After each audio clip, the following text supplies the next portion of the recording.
Hello, I'm Earl, and welcome to Speaking of Everything. With me, he's no stranger, always here, except during election time. He became a politician, and we didn't see him anymore, but he's back. Mr. Mark Mingo, how are you doing? Hi, Earl. How are you doing? Yeah, I'm back. Election is over. Election time is over, and I'm here again. And I hope we can share during the show. We can share information and maybe enlighten the listeners and viewers. What's going on. That's good to have you because everyone said, "How come your boy Mark isn't around during the SRL? He gone somewhere else?" Yeah, I was very busy. Yeah, I was very busy, Earl, and it's it's been an experience. I was the most experienced rookie. No, I'm not a rookie anymore in politics, but I've learned a lot. It has been a nice ride during the elections. I did pretty well for a first timer. How much? 160? 168 votes. I started actually from zero. A lot of people lost votes, but I actually gained votes the first time. I could have done better. I was expecting to do better, but I was happy anyway about the campaign. The campaign was about vision for St. Martin, where we're going to go with St. Martin. And I think it was resounding. But, as a first timer, there are a lot of, ups and downs. You learn from them and you move on. But you had a lot of people didn't like the idea that you was on the up party list. Yeah, well, look, you see that discussion we were having on, there was a lot of issues when it comes to leadership of the UP party. I was running number 4 in the UP party. And that hurt me a bit as well. Now, of course, looking at the results, the UP party didn't do bad. We still were the second largest party. And of course, the UP party has a new leader as well, which is Minister Omar Otley. And the leadership has changed. And I think the people have spoken. For me, elections are over. I think there's a formation of a new government, and you have to respect that as well.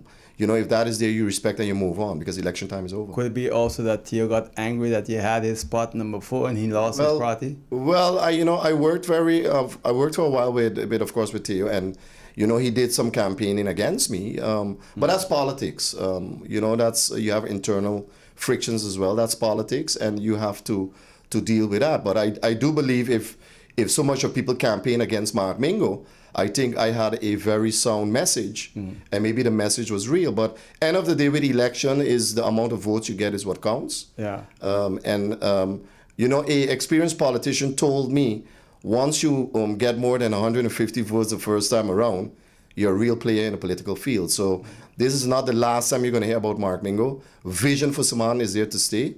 And, it's just being patient and making sure that your voice is continuing to be out there. The thing is that Theo came out publicly and campaigned against you and publicly campaigned for his wife. Now, his wife didn't get the votes that they expected, but people feel, and I had Rolex here, his campaign against you probably hurt you, but didn't help his wife. No, correct. So, of course, I got a lot of calls when that was happening. I remember it happened on another radio station. I had to run after to the radio station and said, listen, you have to compare.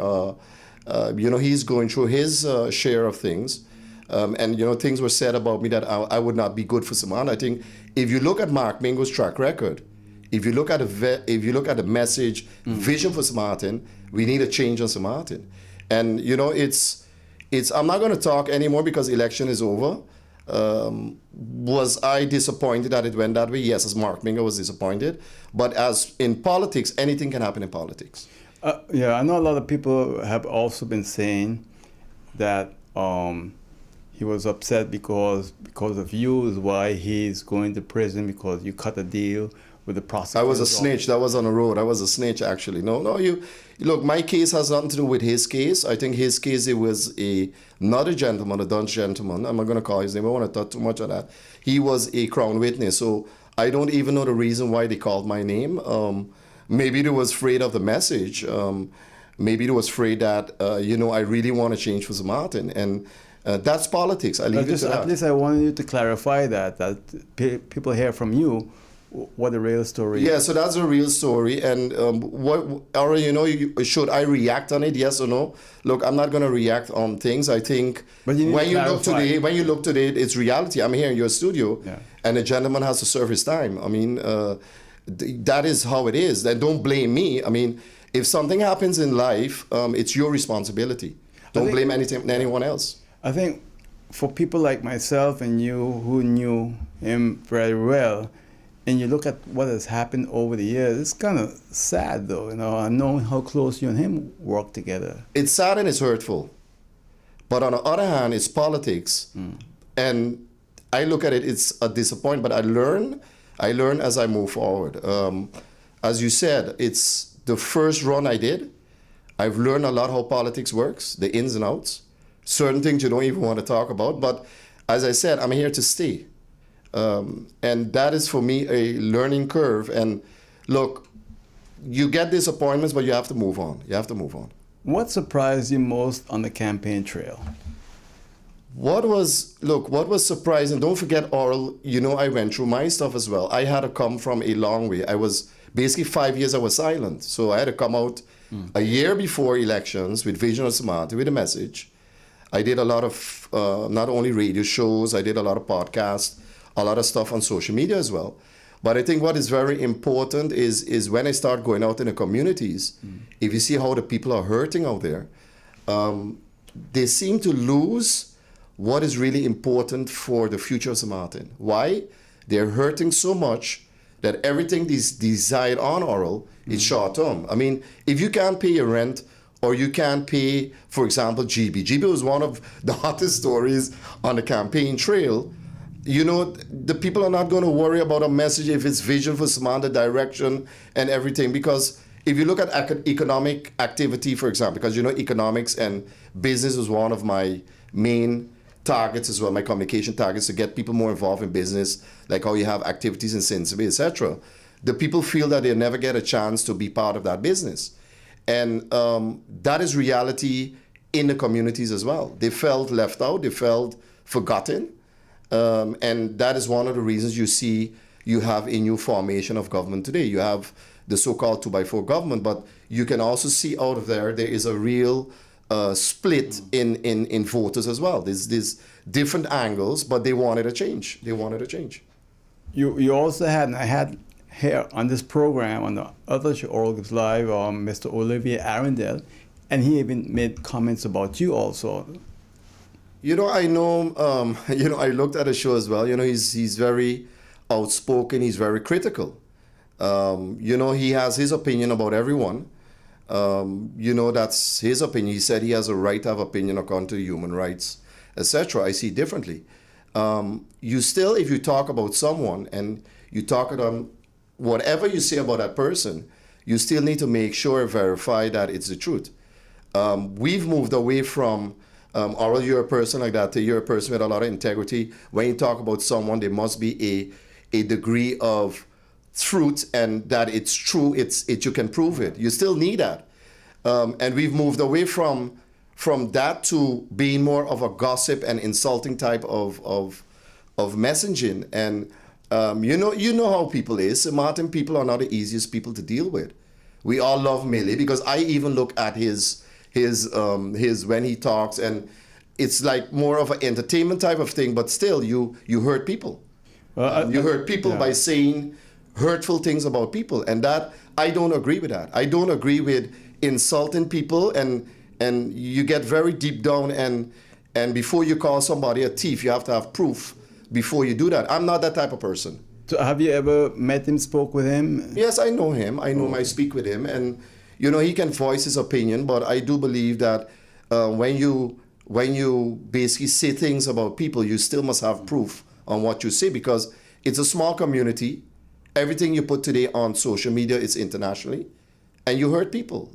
There were different court cases with, I believe, with the Prime Minister and Minister Otley. They had to go to courts.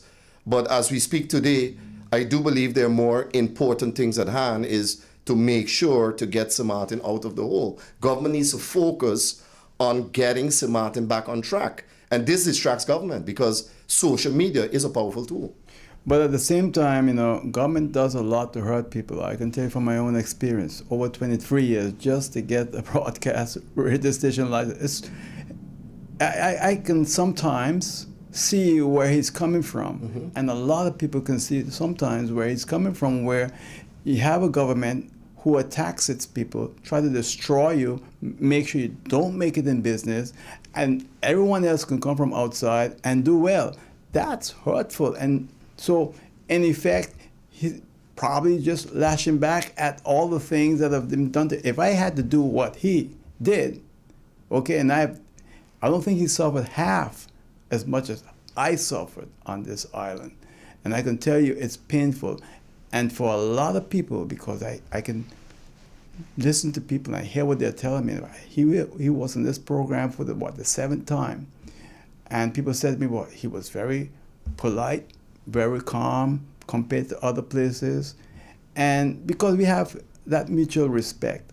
But the thing is in St. Martin, Mr. Mingo, is that we got to stop this nonsense of trying to just cut people down and being vicious and vindictive, because you're going to create Olivier Arundel's, many of them, if we are not careful. Oral, to respond to that, I went through my whole hips and haps, and I'm still fighting in courts with my claim. I'm going to tell you that as well. But look, there's a new government in place. They said they're going to make changes, and let it up to be the government to make those changes. I mean, too, that everything you do on St. Martin, when you're local, you have to get your lawyer and go end up in courts. I've heard it as well from our outgoing leader, Rolando Bryson. Look, take also a look at doing things out of courts. Start helping people. Government is, of course, a strong arm. It seems to be that there's a lot of strong arming on certain individual or local people. I agree with you. I think my dad went through the same turbulations with the gas business and everything, eventually lost the business. That change needs to come. The sitting new formed government said they're coming with those changes. So, we should hold them accountable as well. But looking at how you change that culture, that's going to be difficult, because as what Olivier said as well, a lot of the people who are sitting now in the new formed government are still part of certain families, and you wonder if the mindset has changed. Is the mindset there to help Aura Gibbs because they want to help you and develop and process? I mean, how much years are you fighting? How do you change that? I always say you can only change that from within. You have a lot of newcomers and a lot of youths and new politicians coming on board. Sometimes I believe they forget who really built the country. No, and that is, I mean, what you've done in media and radio, etc.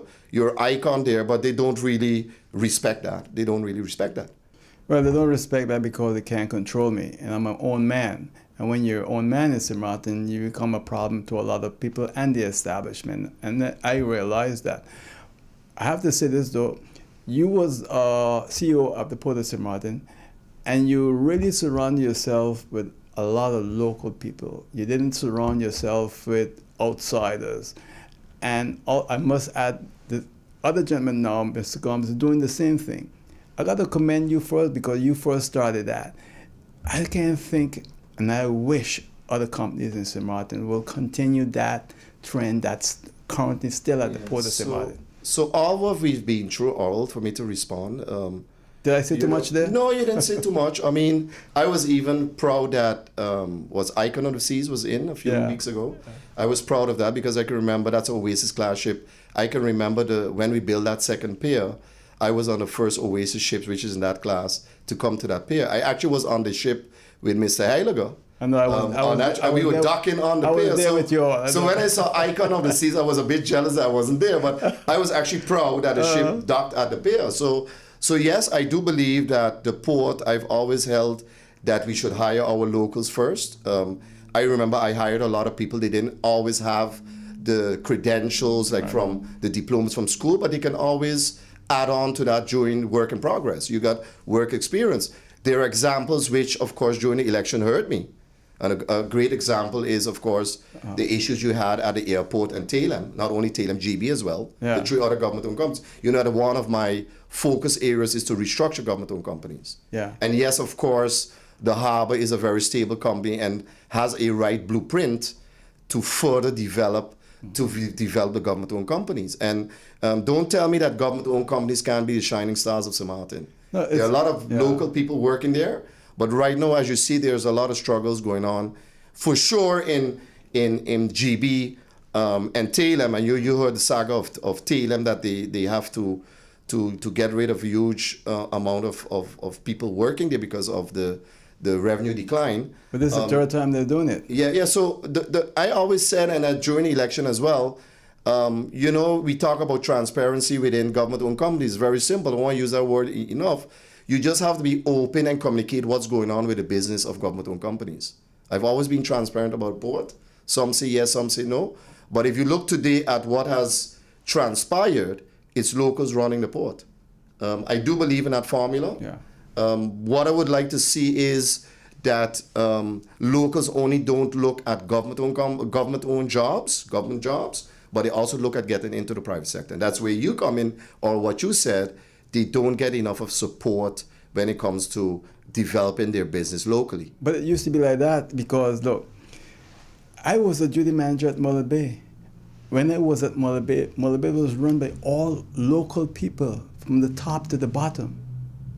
Okay, today now in the tourist industry, we don't have hotels operated like that anymore. So, Mullet Bay was an example of what local people can do. We built this island, we built this tourist economy, but now we're no longer good to run it. Something's wrong there. Yeah, so I think what happened, Oral, is that the tourism industry has shifted. We were more of a high-end type of island when Mullet Bay was there. Right. The tips were great. The income was more. You had maybe less tourists. Now we've moved into more of a volume type of tourist. As you saw the developments even within the cruise industry, Yeah. you see that we had smaller ships of 2,500.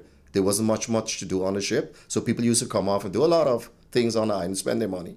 And today you see these ships with all kind of entertainment going on board. I think what we've missed the boat. What we've missed is we forgot where money is made. Money is being made in tourism. But our people are not part of that tourism economy anymore. They're not. You said Mullet Bay, but where are we part of making money in tourism? We're not. Mullet Bay Well, we is have one, car rent. yeah. Listen, we have about 100 more than we have so much of car rentals on the island, you can't even make money on car rentals. Well, only the big small ones, group, right. only the big ones like Avis and those will make money. Those are the branded ones. But when you really look at who's taking part in jobs in tourism, it's not there. How long are we talking about the tourism school? We're talking about that so much of years. But you know something, Mr. Mingo? We have today over 12 St. Martiners with advanced degrees. When I say advanced degrees, I'm saying master's degrees in hospitality, and they can't get a job. And the reason for that is we don't, if you really look at ownership of hotels and those things, they are not owned or they're not actually run by locals anymore. There's no local, let me put it this way, let me say it very simple, there's no local flavor in getting those people on jobs anymore. Most of the people they're hiring are actually not from St. Martin, maybe. Or there's a competition between hiring somebody abroad or someone hiring from St. Martin, because there's an issue when you talk about paying wages, for example. But the wages is an issue as well. But the government of St. Martin is investing in its people. The budget, majority of it is education. But we're not seeing any return. And the ones which are coming back with education don't get a fair chance in the market. You have educated daughters. I mean, I have a daughter and son who are studying in the Netherlands. The chance when they read all of this, the chance of them coming back is might not be big. But we're as we speak, as I walk out after this interview, as we speak, we're losing the economic influence on St. Martin. That's the issue. If you look at it, But why? Why? because we're not getting a benefit as a St. Martiner to open up a business or to be part of that economy. Government don't support us. There's no tax breaks, for example. Let me just take the wage tax. We should be paying less wage tax as a St. Martiner, if it's not first or second generation, on St. Martin. How long are we talking about that?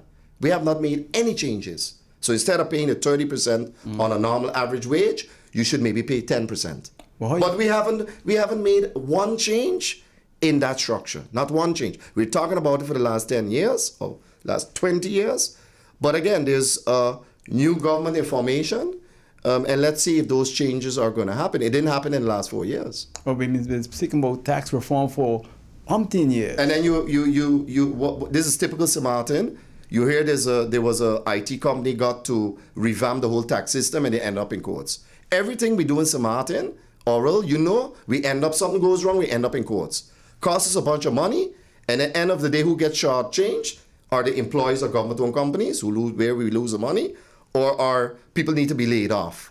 What I don't understand is that on the 17th, was it the 7th or 11th of January, we had elections? Yeah. Yeah.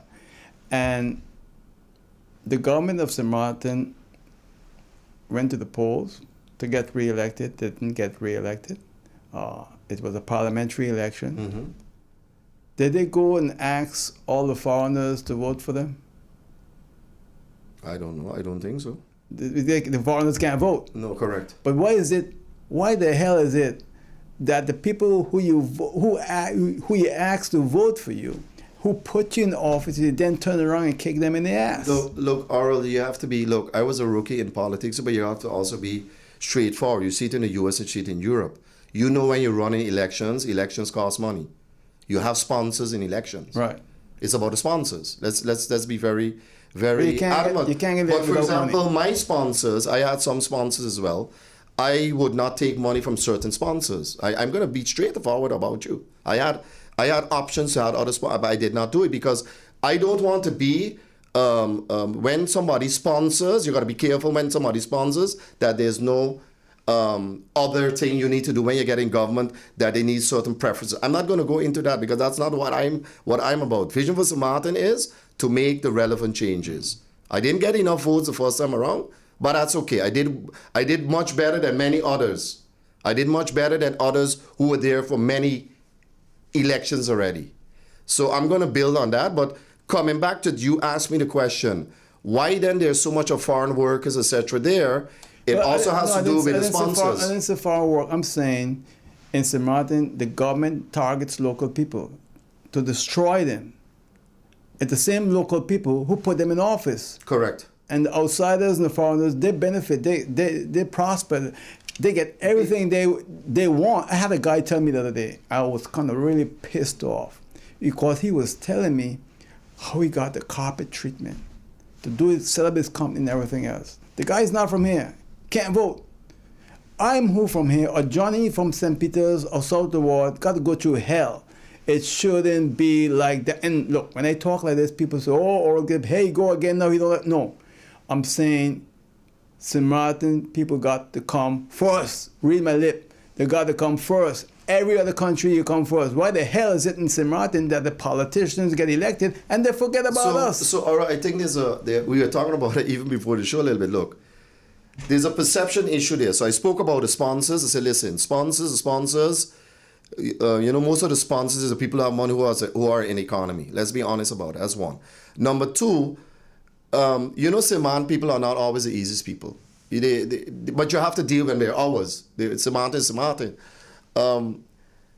What I saw on the road is St. Martin people are hurting, and it seems to be like they don't want to help you because they find that's trouble. St. Martin is trouble. But that's how I sense it. And then you said it yourself. This guy came in and he got everything he want, and they seem to look at others differently.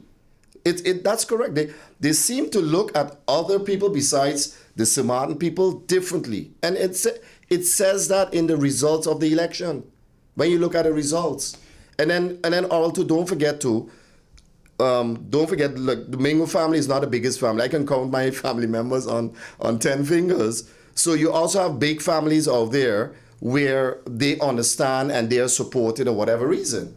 But that is. Yeah, but I don't think you're answering my question, and I'm gonna stress this a lot this year with every politician that walks through this door, because look, the people of St. Martin cannot remain last in their own country. Correct. They should not be the last to be hired and the first to be fired, the last to get a loan and the first to be bankrupt. This got to stop. Or else we're going to create many, many more Oliviers. That is true. if you look to at you look at the gentleman Olivier, if you look when he speaks, he gets people view it. There's appetite. There's appetite he for was that. pissed off by the government, right? Yeah. There's appetite there, and you know he was hurt for whatever reason. The discussion he had, of course, with a sitting parliamentarian, but when you look at it, you're right. The Samoan people are last, and why they're last? There are no laws protecting them. If you go to any other country, and I had that on a campaign trail too, there's no protection for first and second generation Samoaners. There's no benefits for you to be a Samoaner, Oral. What is the benefits to be a Samoaner? You tell me, because that's what you're asking me. Poverty. Correct. So so I said it as well. We agree. We're not part of the economy anymore. And when you're not part of the economy, you either have a working job or you're working for a government-owned entity. And basically that means you're going to fall back. You're going to fall back because you're not part of no economy. And economy still drives politics. I don't care what nobody said. I've been through it. But that's a fact. It's a fact. It's a fact. Any country you go. Any country you go. I've been on a campaign trail. The economy supports politics, and politics, that's how it works. It's not politics don't decide for economy. So when you put in the people, you either don't see a real change or you just see a reshuffling. When you look at government today, what do you see? No, it's the same people. Exactly. And that is where I will agree with Olivier Arundel. There's no change. Vision for Samand was about change. I am an insider. I was going to talk about changing how we're going to move Samand forward, like people will benefit more of what is coming in. And then, of course, I get all of these attacks in the campaign that don't vote for Mark Mingo because Mark Mingo is not good for Samartin. It's not good for the economy. And there's a disconnect there. Yeah. There's a disconnect there. And then as we move forward, Oral, you know the people of Samartin, and you got to give the new majority of government, you have to give them a chance as well. Let's see if the change is going to come. Let's see if the change is going to come this coming time around. Well, I hope so. No, but that's what you're going to do. You have to respect that as well. I mean, and you know, there's a lot of talk out there, but I also believe that you have to give whatever formation or new government is coming, you have to give them a fair chance. Of course, you have to give them a fair chance. They deserve it. Yes, but correct. They're there. The point is that the people of Simradin have been disappointed so many times that they don't have no more expectations, no purpose. That is what I saw direction. also on the ground. That is, by the way, exactly what you're saying is what I saw on the ground in the communities. And if there was a real awareness of a message, an awareness of you're part of something positive, you would have seen a shift on that change. You did not see the shift. You saw a fragmented, oh you had 4 parties with 2 seats, then you had UP with 3, and then you had the NA with 4. So it's so fragmented, the field. Now, you know, too, when you change in a country, you need a unanimous party or something you need unanimously to push the change in the country. You need a good majority. Basically. Yeah, correct. That's in the US or Europe, that's what it is. It's not there. And that's where you go get now, you see a lot of traction from Olivier as well. When he talks and the points he's covering, like it or not, he has a following. And a huge like one. it or and not, a huge one. Yes, I look at it too. Like it or not, he has some good points.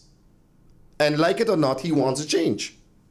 And that's living out there. That's living out there. And if the government of St. Martin don't realize, and I'm going to say this for the 3rd time, if they're not careful, they're going to create multiples, read my lips, multiples Olivier Arundel. Is going to be hell on this island for the government because the people are tired and fed up. If you hear what people are saying in private about the previous government, this one that's going out right now, I pray to God this one that's coming in, don't do the same thing. I'm telling you, that's how bad it is. Well, you know, Oral, I'm a realistic person with 2 feet on the ground. You know, I'm optimistic, but I'm realistic and I'm a pragmatist too. Yeah, so you know, I went into the political arena because as exactly what you're saying is what I'm seeing.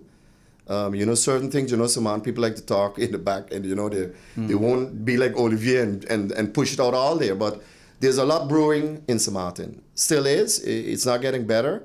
And that's one of the reasons I went into politics. I know you said on the beginning of the show as well, we had issues in the party. I stayed at the UP party. I believe in not jumping away and jumping like a grasshopper, but I stayed there. I've learned. I know the ins and outs now. But still, nothing has changed when it comes to the issues for the people of St. Martin. They're hurting. Now you have a next saga going on, of course, with another government-owned company.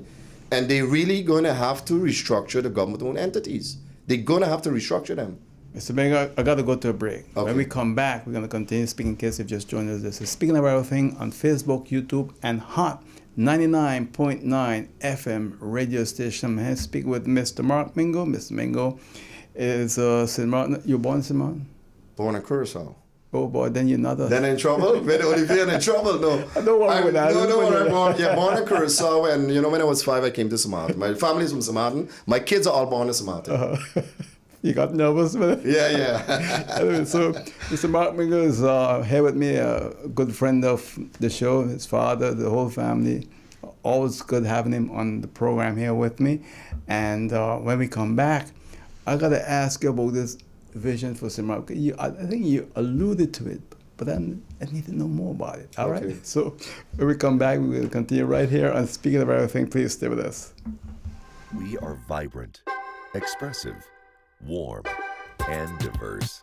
Together, we conquer, and now we expand into new horizons, giving you more of the best. Introducing our new Governmental Plus with wider acceptance, purchase protection, and enhanced security. Whether you're online, traveling, or in paradise, experience more with Windward Island Bank. Governmental Plus. More of the best. My guest here on Speaking of Everything is Mr. Mark Mingo. Mr. Mingo is my guest here on Hot 99.9 FM radio, Facebook, and YouTube. It's always a pleasure having him. I was telling him during the break, if we're not careful, how many Oliviers we're going to have. And the thing is, not just young people, old people. I heard a message from a gentleman in his 80s. And if more and more people start like that, it's not good for St. Martin. They're bringing out their pain and their suffering. And look, we're accustomed to suffering. We suffer all our life as local people. We've never had it really good since 1995. After Hurricane Lois, I think St. Martin's been in a downward spiral for St. Martin people, because at that same time, the turnover tax was introduced. I know you remember that. Yeah. And we have not been good in terms of getting jobs in the job market. Our government is against us. Everything that you can think of that's bad happens to us, and everything that you can think of that is good happens to someone else. That is not good for a country. Oral, if you look at history is very important. Most of the countries in the world have gone through its ups and downs and gone through revolutions and difficulties to change, to improve for the better. If it's now changing the democratic structure or you change government, it's all the same. You're right. What you're seeing on St. Martin right now is you're seeing that people are getting more annoyed and getting more outspoken and using social media. And social media, internet, has been created to deal with that. There's a lot of frustrations out there. What I've tried to do with, of course, my message, Vision for St. Martin, is to make sure that, and that was nice over the campaign trail, all of a sudden you start a lot of people hearing people and parties talk about Vision for St. Martin. But vision is just, you just can't say it, you have to also do it. What were some of your key issues and issues? So yeah, so one of my, one of my main campaign was Vision for St. Martin. Basically meant you have to make changes from within. Those changes have not come. And the issue I'm seeing is that the challenges we have to make it faster, quicker than later. Otherwise, as what you said, you think the issue with Olivier Arundel is bad. No, you're going to get a revolt. You don't want to be speaking that, but people can't continue hurting in that manner in those communities. etc. And nothing is being done directly. And they feel too that government is maybe not being open enough, and a lot of money is being squandered. That's a feeling out there. That's when you go on a campaign trail. That's a feeling out there. And then you have a new government sitting, and then the people now are waiting again. There was elections. They're waiting again. And how long is this change going to take? How long is this change? People can't wait anymore. How long is this going to take? And you said it. You might create more Oliviers, but I see it differently. If you don't make the changes as fast as possible, you're going to see a more aggressive type approach towards government. And that is something you don't want on St. Martin, because don't forget, our main focus should be tourism. That's our only income for the island. I know, but it makes no sense to develop tourism if your own people don't prosper on tourism. But you got to focus on your people. Correct. Because if you focus on your people, you create a happy population, then everything works well. So you even can't use the name friendly island I use anymore. a happy population, everything works well. Correct. But So they're not then happy. what you're seeing now, and then we didn't touch base on that. I had a few meetings on the friend side as well with government over there as well. You see that the friend side is getting their act together. You remember that there was a lot of red tape and a lot of process on the friend side. Now with the new government on the friend side, you're seeing things are happening. You're seeing developments are going on. You're seeing there's more access. There's more access to programs. There's more access to develop smaller businesses. I was even surprised how simplified it was. Now on the dot side, because of the changes of 10-10-10, we're dealing with all kind of complicated structures. You have the bureaucracy. You had NRBP. For you just to make a bid by NRBP, you're going to need a lawyer because you have about 1,000 pages to go through. You saw that a lot of the funding through the World Bank. That is a whole different process. What the people feel is that we're spending so much of money, for example, on government-owned entities like the airport and harbor on infrastructure, but they're not benefiting. I remember when I was there as a CEO, we tried to come with a program to help out the smaller contractors and making sure that they're benefiting on the spin-off. Right now, today, people of St. Martin are not benefiting from any spin-offs or any money which is being spent in the economy. That was the message of Vision of St. Martin. Money in your pocket. It was a very simple message. Money in your pocket and making sure that you're part of the economy. How do you do that? You have to get the people involved. You have to get the people involved, but not by red tape. If those changes don't come, if that don't trickle down fast enough, we're going to have a problem in St. Martin. We're going to have a revolution, believe me. But Oral, you already saw too that they're already screaming, oh, there's a surplus in government coffers for 90 million guilders. That's a lie. That's a lie. That doesn't make sense if you still haven't paid. You still haven't paid the police. There's still outstanding of a lot of bills out there. But it's a lie. We won't call it for what it is. It's a lie. 90 million guilders is less than what a causeway was built for. Is less. No, you're a business, but you believe that? I haven't saw the finance. I have the financials from last year from government. There's a deficit. Could you believe that they left 90 million there when you look at all the problems and issues and we can't make By the time you take off the liabilities, there's not 90 million left. Because they said the 90 million is for how you call it, capex, is for projects, etc. But leave economics. Leave the new incoming government. Leave the new incoming government. Explain that. Leave them explain that on your show. I'm not part of government. I think you should give them the respect for them to explain. Leave them explain how they're going to fix the financials. You know from experience, people are very reluctant and afraid to come here because we don't play with no one. We work for the interests of St. Martin.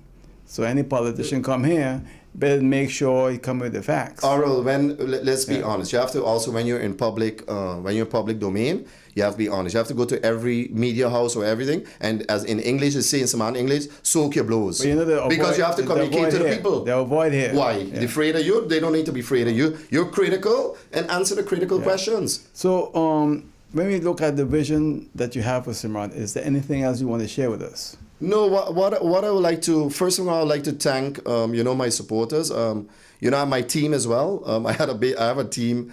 They did great. I mean, all of them were working and they helped her. Politics is a lot of pro bono. We had some internal frictions, but I leave it to that. But that's all part of politics. But Vision for Smart is there to stay. My Facebook page is still active. The main thing for Vision for Smart, the message is we need changes in government. You need changes also in restructuring government-owned entities. That's one of my major. One of the main tasks with Vision of Smart is create more income for government and make sure it trickles down. Make sure the money ends up in the communities. I remember I was in Soccer Garden public meeting, oral. Actually, I had to laugh. And I said, listen, I want to make sure that we have an anchor project in every community. Just like we did in Dong Street Water Plants. We wanted to do that in every community. If it's on Middle Region, Dutch Quarter, South Ward, or St. Peter's. Why? It brings a core back in those communities. Those communities are lost. They're lost in the sense that they see no future. They see no trickle down. When we were developing the port, with all the projects with the port, we used to make sure that the local contractors were involved. And you saw that the money stays on island. When you look now at developments like the airport and those other projects, you don't feel that money is being spent and trickled down on St. Martin. And that's the issues we're having. When you look at a project, you need to make sure that not only the big boys eat. But I think not only the big boys eat, the small boys must eat too. I think the airport project is a prime example of the alienation of St. Martin people. Well, you see, and that story hasn't come out yet. It's a pity they get elected maybe next time, but I leave it up to the government, the sitting government as well, to also make sure to look where that went wrong. I remember when they took over all those loans, those new loans came in from the let's say the World Bank and the European Bank for the airport. I don't think they looked at the fine print. One of the main things when we had financing at a harbor, for example, we used to look at where is the trickle down. Where is the trickle down of those monies? When you bring in the Bollisnadum, which is very surprising because I worked with Bollisnadum. I did 2 multi-million-dollar projects at the harbor with the same Bollisnadum. And you better be on your toes when you deal with Bollisnadum because you have to make sure that X amount of those monies goes to the local contractors. And that was something I fought for. That is something I will continue to fight for. And that was also the statement but the financing was different than this one. Well, look, when you get back to the financing, I didn't finish my part on that. When you look at financing, you should never have political financing in any government-owned entity. You know, at the airport, that was a political type of financing, World Bank, European Bank, then you had the Dutch government involved, then the local government. There should be no politics when you're running a very strong commercial company as an airport. Same thing with the harbor. We didn't have that in the harbor. I remember when I started at the harbor, we still had some loans from the Netherlands, but we paid them off and bought back the shares. But they were not meddling with management of the government-owned company. Now the question is, where was that decided upon? What I understood, that was decided upon by the shareholder. That was not decided by any outgoing director or sitting director or whatever, but that needs to be looked at. But you should not have politics when it comes to financing any government-owned entity. And that was my opinion. Because then the results of what we have today at the airport. Correct.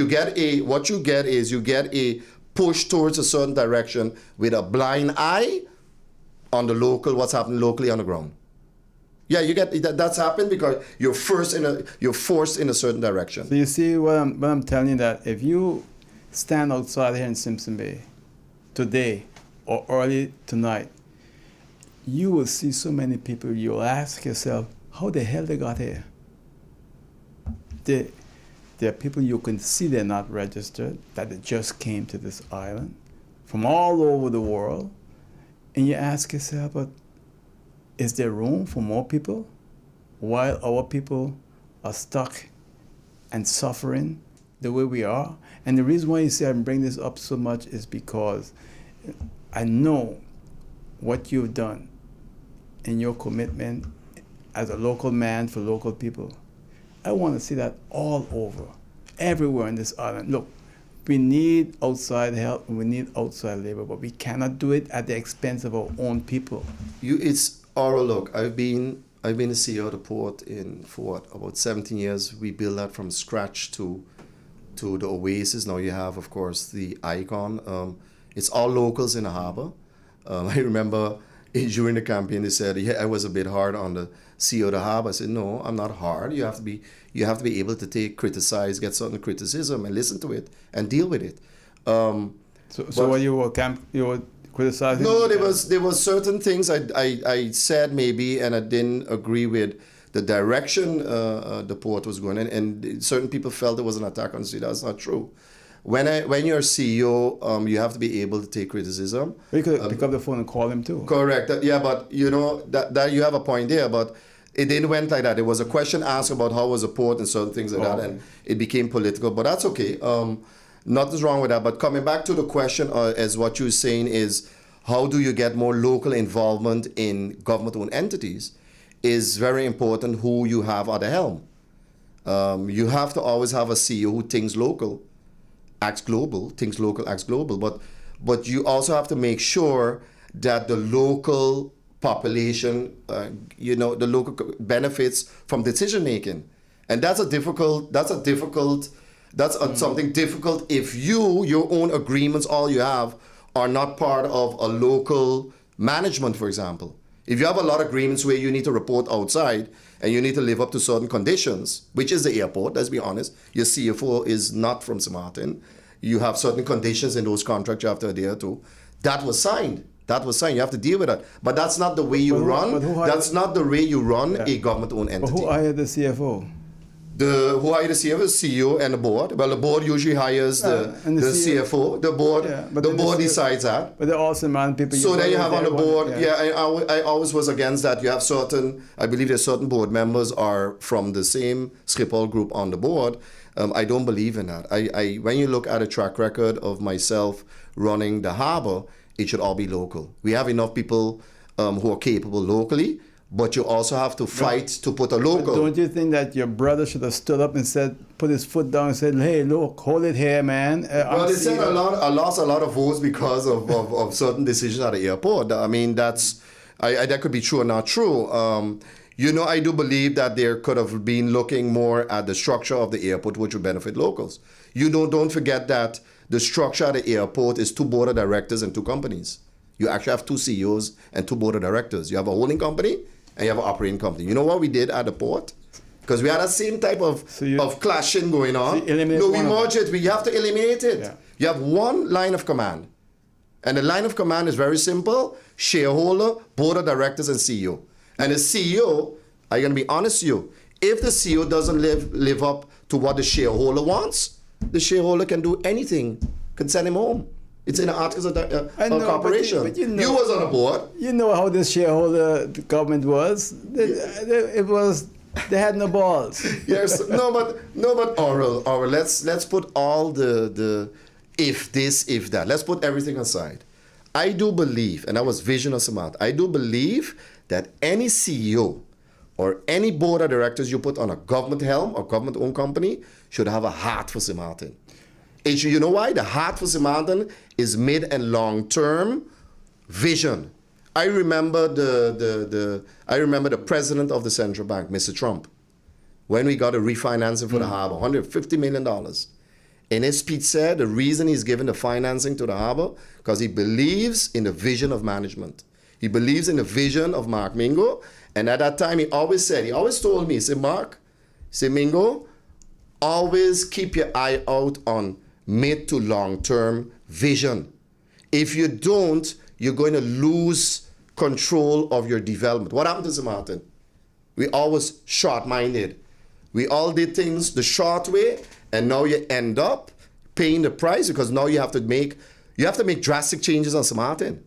And the only way I can see things directly benefiting for the people of St. Martin is you're going to need a law passed that the St. Martin people pay less taxes. Well, pay less taxes. First and second generation people of St. Martin pay less taxes. Why? Most of the people of St. Martin are on payroll. Or let's be honest. Most of the people on St. Martin are on a payroll. All right. So let me ask you this, because you're a member of the UP party. Correct. I'm still a member of the UP party. Yes, that's correct. It's the second largest party. Second largest party. I think we missed by umpteen votes. We missed the 4th seat, but that's okay. So here's my question to you. There's a very high possibility that the UP might be in government within the next year or 2, right? Yeah, could be, yeah. Then you guys will be at the wheels again. That's for sure. So if all of that happened, you think they'll call on you to be a minister? Well, that's up to the leader. That's up to the leader of the party. I do believe that there has been a leadership change for the better of the party, which is Minister Omar Atley. I very respect him. He respects me too. You know that when the party was in turbulation, they brought me in as number 4 candidate. I believe on my father's birthday, I signed up on the 2nd of February, and we stabilized the party. And all what the party has been through, turbulation, the party is very much and strong. Everybody thought the party was gone. We still made 3 seats, almost 4, but I do believe in a new leadership of the party. And I do believe that's one of the reasons I am on the UP party. I do believe I have the experience to become, if it's now a minister or a advisor of a minister, whatever, to contribute to the experience I have. So yes, that's one of the reasons why I joined politics as well, is to contribute and to give back. But not to give back because you want to showboat, to give back because you want to make structural changes. And you know the experience I have, Oral, with government-owned entities and with the good things and bad things about government. Yeah. Don't only bash government, they do some good things too. I don't know the exact balance, but you need to hold government accountable. I do agree with you. But you know what? When you say something good about the government, nobody hears it. Say something bad, they come for you. Everybody hears it, Yeah. And that's not nice. No, look. We need to grow up too, and we need to grow up. And we said it on your show as well. Is people are always afraid of criticism. People are always afraid when you call their name. Look, you know we've now come into the world of social media. And you know too, I learned over the campaign as well, Oral. I put up the nicest plans and the nicest approaches of Vision of St. Martin, and then you maybe get about 30 views. But when I put something which is very questionable, all of a sudden you get 2K, 2,000 views, 3,000 views. So, you know, it's the balance. Life is about balance, Oral. Stop looking at the numbers. Yeah. We have to stop looking at those Ks. No, but look, we had a whole discussion on that, right? My Ks weren't that high anyway, but you had people who had 9, 10 Ks. I told them, listen, don't look at that because that ain't gonna bring no votes. People out there just want to hear to be heard. Mm-hmm. The reason why you have Mr. Olivier Arenal getting a lot of views is because he has a story to tell. The story has a basis of the truth. But I don't believe that we should only go and talk bad about people, but also come with solutions and making sure where we can fix things. Because St. Martin is at a crossroad. I said again, the clock is ticking and we don't have time. If, for example, the sitting government don't come with changes fast, you know, as what you said, maybe in 2 years' time you have a different government. The question is... I wouldn't want that to happen. Well, the question remains, yeah. Oral, is it better for St. Martin to have a government which is sitting 4 years and hurting you? Or is it better for St. Martin to change a government to hurt you less? Like the last one. No, but the last one. We were part of that government, and people felt they were getting hurt. People didn't feel changes. You can say what you want about it, but the results speak for itself. But the people have spoken. But I think you all have learned your lesson. Yes, correct. The people have spoken. There was a change of leadership in UP. There was a change in the formation of government. You have 4 smaller parties now. And it's no different than the Netherlands. Look what's happening in the Netherlands. The Prime Minister Wilders, who want drastic changes for Netherlands, for the people of the Netherlands, can still today form that government, the resistance. And St. Martin don't have the time. That is what worries me. We don't have the time to sit back and keep fighting each other. We need to start helping the people out there who are hurting. Make them part, give them hope. And I hope, and you know, I believe in God as well. I hope that a new government is going to make those changes very fast. And we'll have to wait and see, because I saw there was a delay again in screening of ministers. You know, for me, you know my opinion about, you have to screen people, but it shouldn't take forever. It shouldn't take forever. It shouldn't be a political maneuvering to screen people. Well, I think people should declare what they have, and based on what they declared as their assets, etc., then you can go about... But Oral, let's be honest, usually an average person has that file ready. You have in your taxes you put every year, you have your your finances up to par, you have your bewijs van goed gedrag. I had to go back. Don't forget with my whole court case, I had to go back and get bewijs van goed gedrag and send that to all the institutions. But that is part of your daily routine. That's part of a person with integrity. Right or wrong? You have to make sure to keep behoorlijk, they call it behoorlijk bestuur. You have to keep up to par. But you have to declare all your financial holdings, etc. That's got to be there. Correct. You have your ubos. Everything correct. got to be there. And for a lot of people, they don't want to present that too. Yeah, there's a risk. Because don't forget, when you become a minister, you also become they call it a PEP, a political exposed person, and certain banks don't accept you as a PEP. So it could make drastic changes for the person who's become a minister. And don't only think that people in Samant like to say, oh, the person wants to go parliament, or wants to go minister because he only wants a salary. But there's still a lot of work to be done when you hold a position. No. And you need to be held accountable for that position. So I understand very well what politicians go through.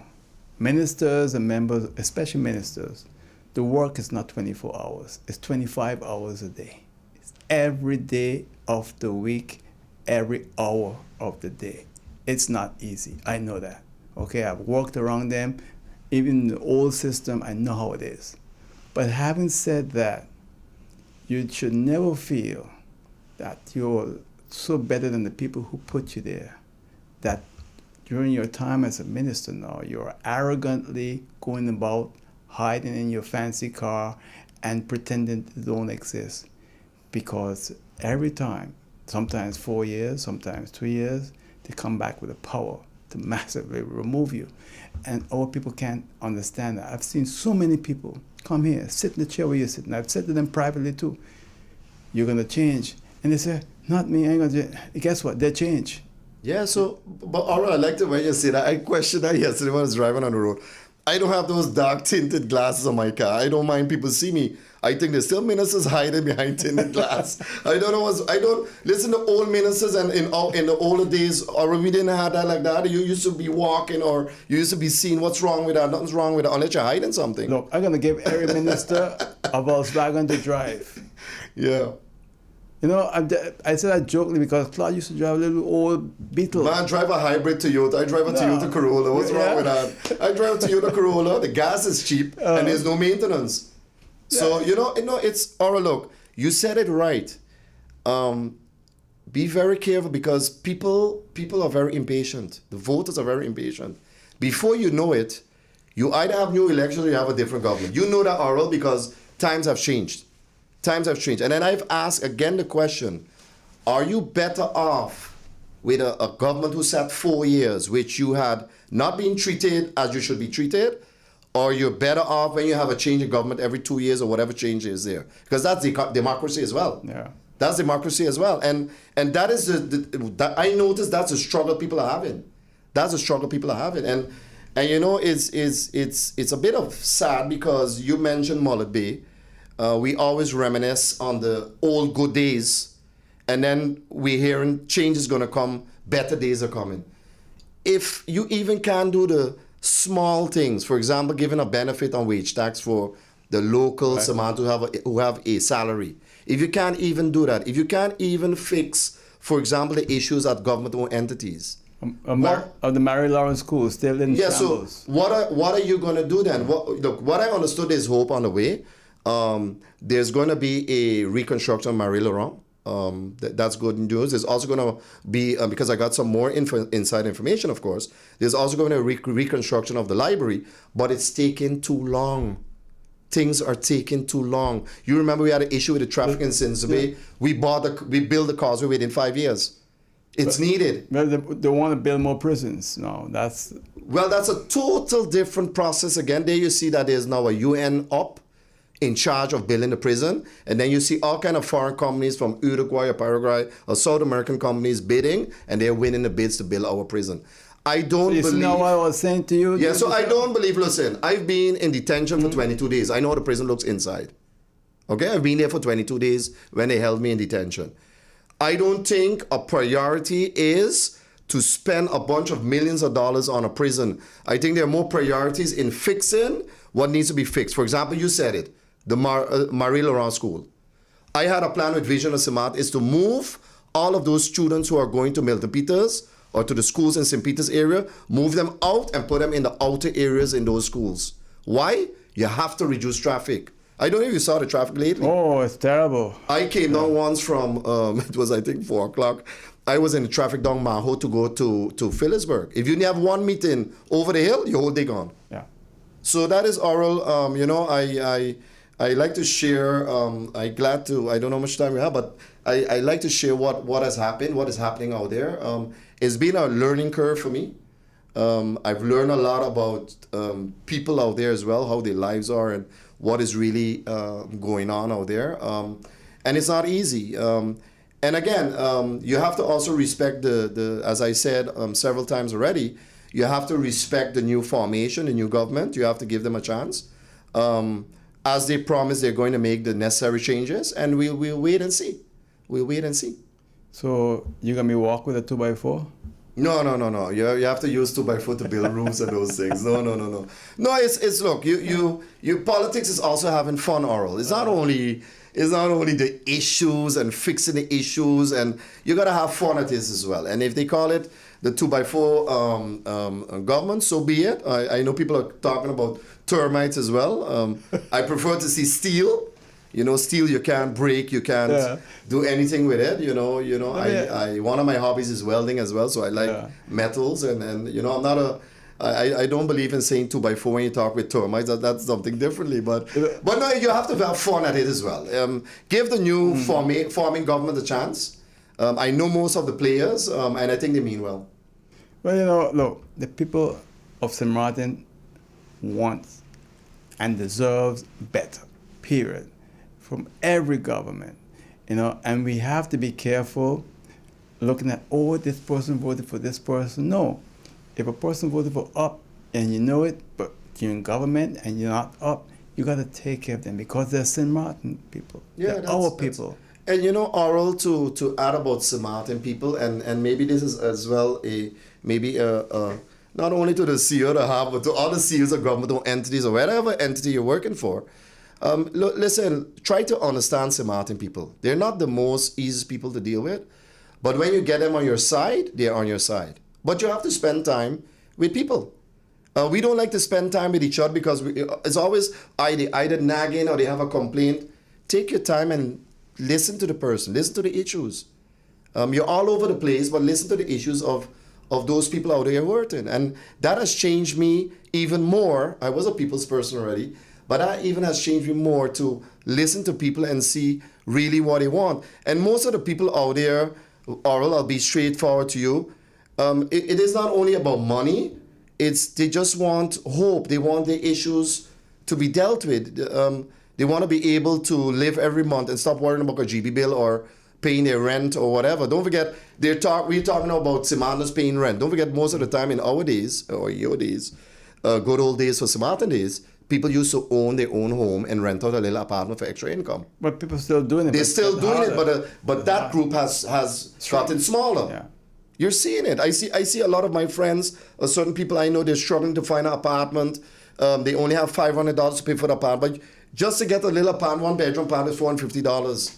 A little small studio. It's hard. It's hard out there, and then you got to still pay GB. Okay, now you mentioned GB. Let's say GB. What the hell is going on there? Now that's a rhetorical question. You can't answer it. The reason I say that, sometimes you get a email with your bill, and then no more bills.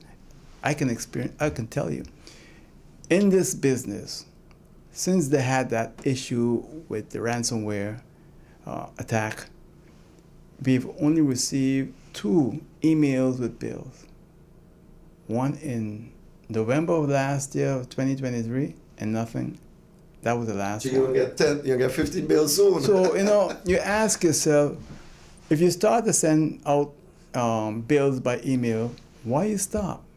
And why you insisting now that people have to pay thousands of guilders when they normally were only paying 200-300 guilders? Something don't smell right. No, so Oral, you're not the only one, because I also believe that certain family members of mine, they had some issues with the bills. They had to go back. They had to make an Excel sheet and show what was the past, what was owed, and then all of a sudden they got 4 or 5 bills. There's something wrong with the administration, with the process there at GB. That you cannot deny that. I also have a problem, for example, when you look at GB. I was driving every time you drive on a Bondfield, you see people still sitting on the tent. Yeah, in which country you have that? That's horrible. Put a temporary building with airco in it. Get 4 of those units. Put a temporary building with airco in it. People don't need to see people sitting out there from the roadside that they're waiting to pay the GB bill. Just certain areas there. But I understood as well that GB is in the process of hiring a new management team. I saw that. And we'll have to wait and see. But the restructuring needs to take place at GB. So restructuring needs to take place. You didn't apply? No. Is it? No. I did. Look, it's like this, Oral. GB, there's an issue at GB which needs to be solved structurally. And if we don't solve that structurally, it's going to continue to create a certain feeling about government-owned companies. And what's that issue? The issue is very simple. When you're dealing with a government entity or government, because you still see it as government, you're supposed to deliver a top-class service. Also, there was a lot of discussion on the campaign trail, we should sell GB and privatize GB, or privatize government-owned companies. I am totally against that. But you cannot have national companies not performing how they should perform. Is GB performing today? But do you know any politician who's in favor of it? Well, no, look, you're hearing it? No, I'm just saying because I'm in favor of selling them off. No. I'm not a politician. No, the problem you have with selling them off, and you saw that, for example, you had UTS, they sell off UTS. Yes, UTS is now called, that's now, what's the name again? What's UTS name again for Flow? Flow, sorry about that. You saw that Flow now has been taken over, it's privatized. They're using much less employees and they're using new updated technical But Talem is doing the same thing? Talem is doing the same thing now, downsizing. The problem we have is that a lot of local Samaritans have a job at government-owned entities. But we have created a problem. By you not making sure that Samaritans are part of the private sector, or part of the economy, you got to bend backwards now to bail out Talem. What are we going to bail out? We're going to have to bail out GB next? I heard one of the MPs, Emmanuel, talking about that we should merge GB and Talem for infrastructure. I mean, I've hearing this discussion for the last 20 years. That makes sense? Well, in certain European countries, the US, they share the same infrastructure. So you have the infrastructure on the ground, but we spoke about that for the last 15. But you haven't solved the issues at the company. The issues at the company is not being managed correctly. If a company doesn't control the invoicing, there's a serious problem at the company. And there's a serious problem now. Correct, because you don't have no income. You can't control the income. I remember when we installed the new software at the harbor. They had me to kill. I remember the software name was Microport. They had me to kill to bring the state-of-the-art software to the harbor. Guess what? We were pumping out the invoices for all the agents and everybody. Within 24 hours, you had the invoice on the table. Guess what? The invoice was 100% correct. And there was a backup system. If that system failed, we had a manual system already in place. The servers was off island for protection. Something happened by GB that didn't happen correctly. So now there's nothing wrong if you go back to the manual system, but it should be correct. The bill we're reaching Oral Gibbs every month should be correct. You would want to see your correct bill. But it's not even every coming. month. It's not even coming. That is the problem. the issue. And then when you do that, there is a trust breakdown, not only with the GB users, because everybody uses GB, you start to get a distrust in government because it's a government-owned company. Look, I heard a WhatsApp message this morning from a man allegedly saying he's 80 plus years old and is complaining about GB billing. And I think hurt me because if it's true, because sometimes things could be done is not true, but I say here today, I'm 90% sure that it's true. Instead of 10, it's not, okay? The suffering that elderly man is going through is uncalled for. And I think every politician, those in government and those that are not in government, needs to use their influence and come down on GB now. Because I think the current management of GB is having too much of a smooth ride. They need to be challenged. They need to be confronted. the Parliament of Somalia needs to bring them into Parliament and bringing them in. But then again, we can't do it right now because there's no government. We have to. We need to do what we need to do. But GB can't continue like this. So, Oral, you know that one of my approaches when I did Vision for Samata, one of my main tasks in Parliament would be to create a committee, government-owned entities, to exactly emphasize and pull them in Parliament. Why? You remember the days when I was CEO of the harbour, any glitch in the harbour used to be dragged into Parliament, you remember? Yeah. Those days, and it used to be right up in the newspaper, all kind of names left and right. That's part of your job. And we used to answer the questions within 24 hours. I remember you used to sit in the back room. But then the CEO could decline to go. So no, correct. But it's your duty to also inform the population. When have you heard the last thing, a real explanation on what's happening at GB? When the last have you heard anything really about TLM financials? Is there really a management at GB right now? Well, there's an interim management, and I don't want to talk too much. There's a new incoming minister for Vromia, a shareholder.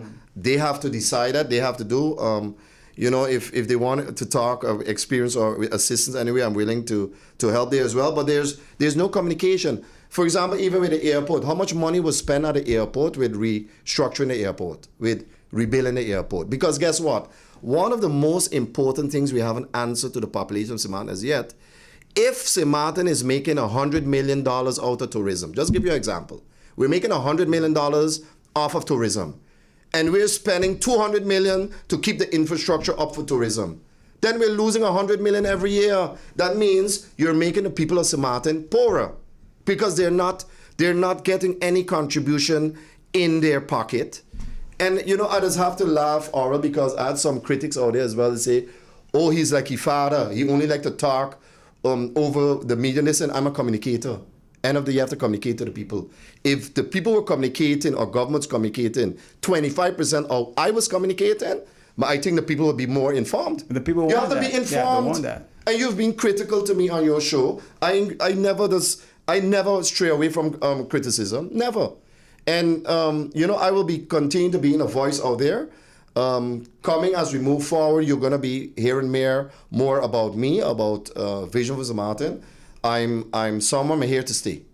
That message is here to stay, and I look forward in keeping everybody on their toes. Not like Olivier Arundel, but I will keep people on their toes, and I will give my opinion. So you're going to work for St. Martin? Yeah, well, I've always been a pro person of St. Martin. I left the Netherlands. I had a good job in the Netherlands. I left the Netherlands, give up everything, sold my house there as well to come and make a difference. I did 17 years at a port.